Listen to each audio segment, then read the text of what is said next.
Mr. President, Board of Trustees, national and local executives, members of United Cerebral Palsy, the media, ladies and gentlemen, I have two questions for you.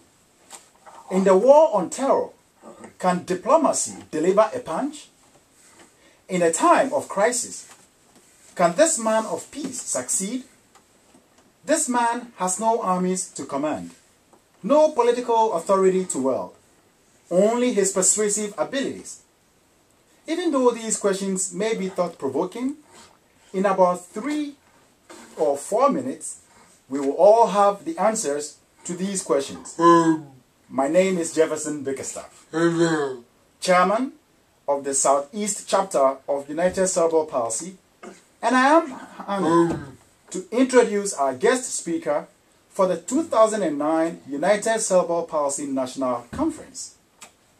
This year's theme is World Peace, the role of the physically challenged. Our speaker is an authority on matters of world peace, and having witnessed his ability and influence over this topic and our theme, I believe it is a step in the right direction to introduce him to you. United Cerebral Palsy is a leading source of information on the brain injury known as cerebral palsy and is a pivotal advocate for the rights of people with disabilities. As one of the largest health charities in America, the UCP's mission is to advance the independence, productivity, and full citizenship of people with disabilities through an affiliate network.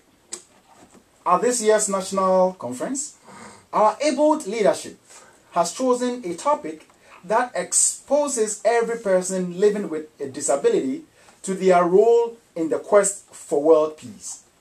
To do justice to such a cardinal topic in this day and age, there was the need to find someone who is an absolute authority in world peace and leadership, and indeed, we have found Dr. Kofi Annan to be the right man for the job. Please permit me to mention a few facts about our distinguished guest speaker.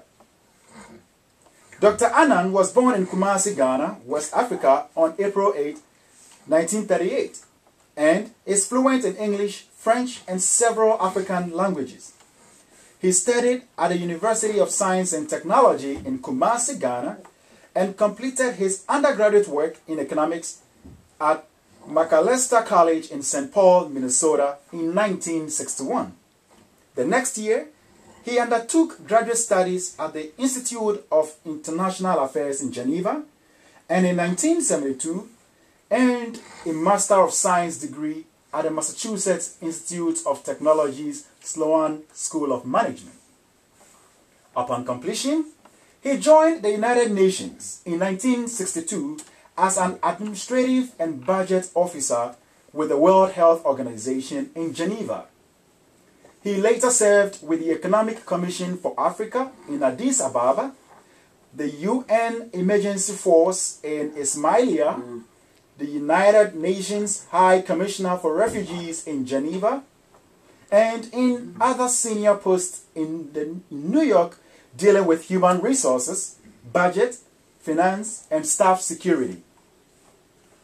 Just before becoming Secretary General, he was Under Secretary General for Peacekeeping. He also served as Special Representative of the Secretary General to the former Yugoslavia and facilitated the repatriation from Iraq of more than 900 international staff and other non-Iraqi nationals in 1990. The accomplishments of our guest speaker are endless. He was awarded the 2001 Nobel Prize for Peace, jointly with the United Nations. He has also received numerous honorary degrees and many other national and international prizes, medals, and honors. He has been in the center of world peace for almost a decade, which makes him the most suitable authority to deliberate on our theme for this year's national conference.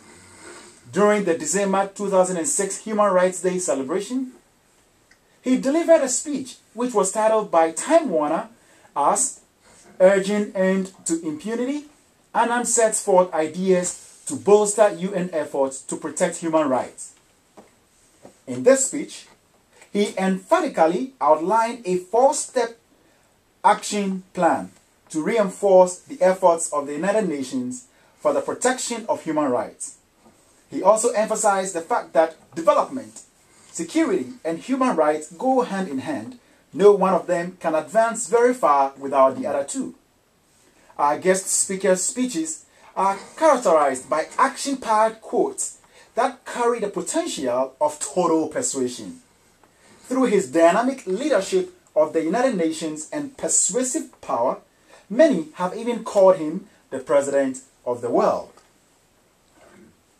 Mr. President, Board of Trustees, national and local executives, members of United Cerebral Palsy, the media, ladies and gentlemen, I believe by now you are all curious to hear from this man of international acclaim, the man who has been in the center of the storm.